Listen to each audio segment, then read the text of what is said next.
Hello media கிரிக்ஸ் viewers, உங்கள் எல்லாருக்கும் ஒரு பெரிய வணக்கம். இன்னைக்கான வீடியோ என்ன அப்படின்னா, ஐபிஎல் ஆக்ஷன் 2025 வர நவம்பர் 24, 25 ஜெட்டாவில் நடக்க போகுது.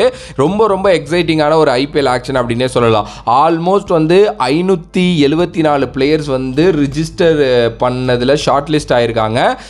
366 இந்தியன்ஸ், அதில் 208 ஓவர்சீஸ் டேலண்ட்ஸுங்கிறது நம்ம எல்லாருக்குமே தெரியும். இதில் ஒரு 6 பிளேயர் டார்க் ஹார்சஸாக இருக்க போகிறாங்க. அது யார் அந்த 6 பிளேயர் அப்படிங்கிறத பற்றியும், ஏன் அவங்க டார்க் ஹார்சஸ் அப்படிங்கிறதையும் இந்த வீடியோவில் பேசலாம். Firstly James Anderson from England. James Anderson last ஜூலைல தான் டெஸ்ட் கிரிக்கெட்லேருந்து அவர் பார்த்தீங்க அப்படின்னா ரிட்டையர் ஆனார்.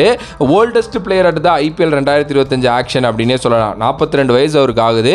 704 டெஸ்ட் விக்கெட்ஸ் பார்த்தீங்கன்னா எடுத்திருக்காரு. ஆண்டர்சன் தான் ஒரே ஒரு ஃபாஸ்ட் பவுலர் அந்த டெஸ்ட் ஃபார்மேட்டில் 700 விக்கெட்டை கடந்து எடுத்த ஒருத்தர் அப்படின்னே சொல்லலாம். தி லெஜெண்ட் ஆஃப் த கேம் அப்படிங்கிறதுல மாற்றுக்கிறதே இல்லை.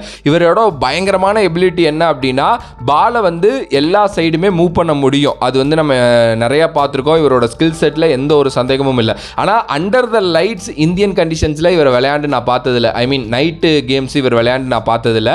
ஒயிட் பால் நான் பார்த்ததே கிடையாது. ஏன்னா 2014 காலகட்டம் தான் இவரோட கடைசி ஒயிட் பால் கிரிக்கெட்டாகவே T20ல இருந்திருக்கு. பட் ஆனால் ஒரு இம்ப்ரெசிவான ஒரு பிளேயர், அதில் மாற்றுக்கிறதே கிடையாது.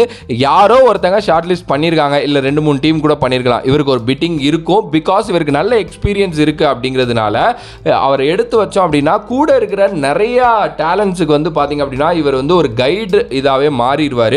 ஸோ அதனாலே பார்த்தீங்க அப்படின்னா எனக்கு தெரிஞ்சு நிறைய டீம்ஸ் ட்ரை பண்ணுவாங்க அப்படின்னு நினைக்கிறேன். அவைலபிலிட்டி சொல்லிட்டாரு, ஃபுல் சீசன் அவர் இருப்பார்.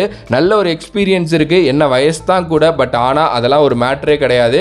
ஆனால் ஒரு நல்ல prospect maybe Chennai super Kings try பண்ணுவாங்கன்னு நினைக்கிறேன். பிகாஸ் ஆஃப் அவங்க எப்போவுமே இந்த எக்ஸ்பீரியன்ஸ் கேம்பைனர்ஸை பேக் பண்ணுவாங்க. ஓகே, அதுக்கு அடுத்தபடியாக வைபவ் சூரியவன்சி, அதாவது 42 வயசுல ஒரு பிளேயர் ஐபிஎல் ஆக்ஷனுக்குள்ள வராருன்னு நம்ம பேசுறப்போ 13 வயசு சின்ன பையன், குட்டி குஞ்சான் வரான். அவன் பேர் தான் வைபவ் சூரியவன்சி. நான் சும்மா ஃபன்னுக்கு தான் சொன்னேன், தப்பாலாம் சொல்லலை. ஓகே, யங்கஸ்ட் கிரிக்கெட்டர் இன் ஐபிஎல் ஹிஸ்ட்ரி அப்படின்னே சொல்லலாம். ஏன்னா இதுக்கு முன்னாடி south ஆப்பிரிக்காவோட phasor Guiana மப்பாக்கா last year 18 வயசு அவருக்கு, அப்பையில அவர் வந்திருந்தாரு. இப்போ 13 வயசு பையன் வரான். 13 வயசு பையன் ஐபிஎல்ல ரிஜிஸ்டர் பண்றது ஓகே, ஆனால் அவன் எப்படி ஷார்ட் லிஸ்ட் பண்ணப்பட்டாங்கிற கேள்வி எல்லாருக்குமே இருக்கும்ல. இவர் பார்த்தீங்க அப்படின்னா பயங்கரமான ஒரு ஸ்டீலர் பர்ஃபார்மன்ஸுக்கு காட்டிக்கிட்டு இருக்காரு அப்படின்னே சொல்லலாம். ரீசெண்டாக பீகாரில் வினோத் மன்கன் டிராஃபி அப்படின்னு சொல்லிட்டு ஒன்று நடந்துச்சு. அதில் பார்த்தீங்க அப்படின்னா பயங்கரமாக விளையாண்டுட்டு போயிட்டாரு. அதுவே பார்த்தீங்க அப்படின்னா இவரை பீகாரோட ரஞ்சி டிராஃபிக்குள்ளே இழுத்துட்டு வர்றதுக்கு உதவியாக இருந்துச்சு. மும்பைக்கு அகைன்ஸ்டாக அவர் விளையாண்டாரு செப்டம்பர் மாதம்னு நினைக்கிறேன். அதுக்கப்புறம் இந்தியாவோட அண்டர்-19 டெபியூட் பார்த்தீங்க அப்படின்னா நடந்துச்சு ஆஸ்திரேலியாவுக்கு அகைன்ஸ்டாக சென்னையில். அதில் 104 ரன் பார்த்தீங்கன்னா 62 பால்ல அடிச்சாரு. அதுக்கு அடுத்தபடியாக 58 பால்ல ஒரு 100 சேப்பாக்கில் பார்த்தீங்க அப்படின்னா அடிச்சாரு. ஃபாஸ்டஸ்ட் இந்தியன், அதுவும் ஒரு சின்ன பையன் அடிச்சிருக்கான். அதுவும் அந்த டெஸ்ட் இதில், அதுவும் செகண்ட் ஃபாஸ்டஸ்ட் ஓவராலாக சேர்க்கிறப்போ அப்படின்னே சொல்லலாம். என்னடா இது, உனக்கு என்னடா தம்பி வயசுங்கிற மாதிரி தான் இருந்துச்சு. ஒரு லெஃப்ட் ஹேண்டட் பேட்டருங்க, ஃபியர்லெஸ் அப்ரோச் இருக்கு. அதே மாதிரி பார்த்தீங்க அப்படின்னா ஒரு மாதிரி ஒரு ரேர் காம்பினேஷன் அப்படின்னே சொல்லலாம். ஏன்னா சின்ன பையன்ட்ட இப்படிப்பட்ட ஒரு டேலண்ட், அதனாலேயே பார்த்தீங்க அப்படின்னா டீம்ஸ் இவர் மேலே கண்ணு வச்சிருக்காங்க. ஸோ வைபவ் சூரியவன்சி எனக்கு தெரிஞ்சு ஒரு பயங்கரமான ப்ராஸ்பெக்டா இந்த வாட்டி இருக்க போறாரு. அண்ட் ஒரு லாங் டேர்ம் இன்வெஸ்ட்மெண்ட்டாகவும் இருப்பாரு. எப்படி ஒரு ரியான் பராக்கை எடுத்து க்ரூம் பண்ணாங்க ஆர்ஆர், அது மாதிரி ஏதாவது ஒரு டீம் இவரை எடுத்து க்ரூம் பண்ணாங்க அப்படின்னா ஃபியூச்சர்ல இந்தியாவுக்கு கூட ஆடுறதுக்கு நிறைய சான்சஸ் இருக்கு.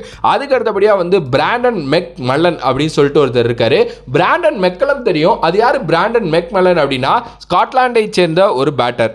நடந்து முடிஞ்ச T20 வேர்ல்டு கப்பில் ரொம்ப இன்ஸ்பைர்டாக இவரோட கேம் இருந்துச்சு அப்படின்னே சொல்லலாம். ஏன்னா 4 மேட்ச்சில் 250 அடித்தார். ஸ்காட்லாந்து ரொம்ப நல்லா விளையாண்டதுக்கு இவர் ரொம்ப முக்கியமான காரணம். 25 வயசு தான் பார்த்தீங்க அப்படின்னா ஆகுது.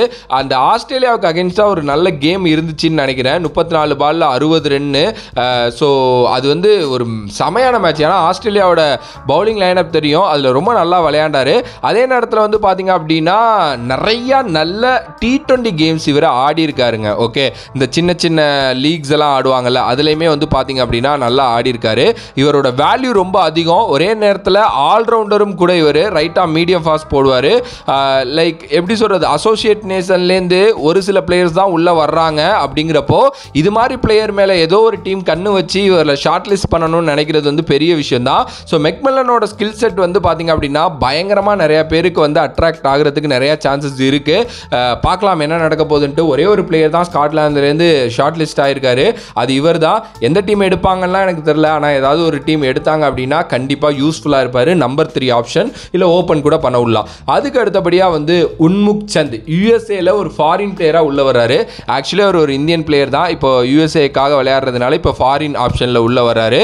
அண்டர் 19 வேர்ல்டு கப்பை இந்தியாவுக்காக லீட் பண்ணி ஜெயிச்சு கொடுத்த ஒரு ஆள் 2012. அதுக்கப்புறம் யூஎஸ்ஏல இப்போ வந்து பார்த்தீங்க அப்படின்னா இருக்காரு. அதுலேருந்து 2 பேர் தான் ஷார்ட் லிஸ்ட் ஆயிருக்காங்க. அதில் இவர் ஒருத்தர், அடுத்து இன்னொருத்தரை பற்றி நம்ம பேச போகிறோம். ஓகே, ரீசெண்ட் டைம்ஸில் ரொம்ப நல்லா விளையாண்டுருக்காரு. அதே நேரத்தில் வந்து பார்த்தீங்க அப்படின்னா 2011 to 16 காலகட்டத்தில் உன்முக் சந்த் ஐபிஎல்லே ஆடி இருக்காரு. டெல்லி கேபிட்டல்ஸில் இருந்தார் அப்படின்னு நினைக்கிறேன். டோட்டலாக 21 மேட்சஸ் விளையாண்டாரு. ராஜஸ்தான்லையும் இருந்தார், மும்பையிலையும் இருந்தார். ஒரு 300 ரன்னு கிட்ட 15 ஆவரேஜ், 100 ஸ்ட்ரைக் ரேட்டில் விளையாண்டாரு. ஐபிஎல் பெருசாக இவருக்கு வந்து பார்த்தீங்கன்னா ஸ்டாண்ட் அவுட்டாக அமையலை. அதனால தான் இவரோட கெரியரே பாதிக்கப்பட்டுச்சு. மறுபடியும் ஐபிஎல்ல வர்றாரு, அதுவும் ஒரு யூஎஸ்ஏ பிளேயராக ஷார்ட் லிஸ்ட் ஆயிருக்காரு. பார்க்கலாம் என்ன நடக்க போகுதுன்ட்டு. அன்சோல்ட் ஆயிர மாட்டார், ஏதாவது ஒரு டீம் பேக்கப்பாக எடுத்து வைப்பாங்க. அதுக்கு அடுத்தபடியாக அலிகான் ஃப்ரம் யூஎஸ்ஏ. இந்த பையன் ரொம்ப ரொம்ப எக்ஸைட்டிங்கான ஒரு டேலண்ட்டு. ஸோ இந்த பையன் வந்து பார்த்தீங்க அப்படின்னா பாகிஸ்தானில் பிறந்து வளர்ந்த ஒரு பையன். அதுக்கப்புறம் யூஎஸ்ஏ போயிட்டு அங்கே வந்து பார்த்தீங்க அப்படின்னா கிட்டத்தட்ட 18 வயசுலேருந்து கிரிக்கெட் ஆடிக்கிட்டு இருக்காரு. அண்டு ரொம்ப ரொம்ப நல்ல ஒரு பிளேயர் அண்டு ரொம்ப சூப்பரான ஒரு பவுலர் அப்படின்னே சொல்லலாம். இந்தியாவுக்கு அகேன்ஸ்டாக கூட ரொம்ப நல்லா பவுலிங் போட்டார் இந்த லைக் T20 வேர்ல்டு கப்பில்.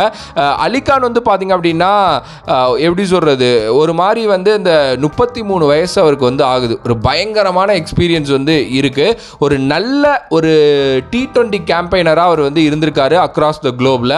அதே நேரத்தில் கொல்கத்தா நைட் ரைடர்ஸ் இவர் எடுக்கிறதுக்கு நிறைய சான்சஸ் வந்து பார்த்தீங்க அப்படின்னா இருக்குது. ஏன்னா இதுக்கு முன்னாடி அவர் எடுத்திருந்தாங்க, ஐபிஎல் டெபியூ பண்ண வைக்கல. பட் ஆனால் அதர் லீக்ஸ்லாம் இவர் வந்து கொல்கத்தாக்காக அவங்க வச்சிருக்க ஃப்ரான்ச்சைஸில் ஆடிட்டு இருக்காரு. ஸோ அலிகான் ஃப்ரம் யூஎஸ்ஏ எனக்கு தெரிஞ்சு இந்த வாட்டி ஒரு எக்ஸைட்டிங்கான ஒருத்தர் அப்படின்னு நான் சொல்லுவேன். அதுக்கு அடுத்தபடியாக ஆப்கானிஸ்தான்லேருந்து ஒரு பையன் வராங்க. அந்த பையன் ரீசன்ட் டைம்ஸில் சென்சேஷனல் பிளேயராக வந்து பார்த்தீங்க அப்படின்னா மாறி இருக்கான். அல்லா முகமது கசன்ஃபர் அப்படின்னு சொல்லிட்டு. ரீசெண்ட் டைம்ஸில் அந்த பையன் அந்த எமர்ஜிங் கப்லாம் நடந்துச்சுல, அங்கெல்லாம் ரொம்ப நல்லா பவுலிங் போட்டிருக்கான். ஆக்சுவலி ஸ்பின்னர் தான் அந்த பையன். ஸோ எனக்கு தெரிஞ்சு நிறையா டீம்ஸ் மேபி ட்ரை பண்ணுவாங்க. கேகேஆர் கூட போகிறதுக்கு நிறையா சான்சஸ் இருக்குது. பிகாஸ் அந்த பையன் வந்து ஏதோ கேகேஆர் ஃப்ரான்ச்சைஸில் ஆடிட்டு இருக்கான்னு நினைக்கிறேன். ரொம்ப சின்ன பையன், another GeM from Afghanistan cricket. ரொம்ப நிறையா பேர் இந்த பையன் மேலே பெருசாக பேசுகிறாங்க. அண்டு கண்டிப்பாக வந்து ஃபியூச்சர் ஆப்கானிஸ்தான் பிளேயர் டேலண்ட் அப்படின்லாம் சொல்கிறாங்க. ஐ திங்க் 18 வயசோ என்னமோ தான் வந்து அந்த பையனுக்கு ஆகுது நினைக்கிறேன். ஒரு சின்ன பையன் தான், எடுத்து மேபி விளையாட வைக்கலாம். ஆல்ரெடி அந்த பையன் ஓடி ஆடிட்டு இருக்கான் ஆப்கானிஸ்தானுக்காக. 8 மேட்ச் வந்து விளையாண்டுருக்கான், 12 விக்கெட் எடுத்திருக்கான். ஸோ ஒரு எக்ஸைட்டிங்கான டேலண்ட். ஸோ பார்க்கலாம் அல்லா கசன்ஃபர் வந்து என்ன பண்ண போறாரு அப்படின்னு சொல்லிட்டு. இவங்களாம் தான் 6 டார்க் ஹார்சஸ் அப்படின்னு சொல்கிறேன். ஏன்னா நம்ம ஆல்ரெடி பார்க்குற ஐபிஎல் பிளேயர்ஸ் இல்லாமல் இவங்கெல்லாம் வந்து கொஞ்சம் டிஃப்ரெண்ட்டான இது. ஏன்னா அசோசியேட் நேஷன்லேருந்து வராங்க, சின்ன பசங்க, ரொம்ப பெரிய ஆள் இப்படிங்கிற கேட்டகரியில் இருக்காங்க. பாப்போம் என்ன நடக்க போகுது இந்த ஐபிஎல் ஆக்ஷனில் அப்படின்னு சொல்லிட்டு.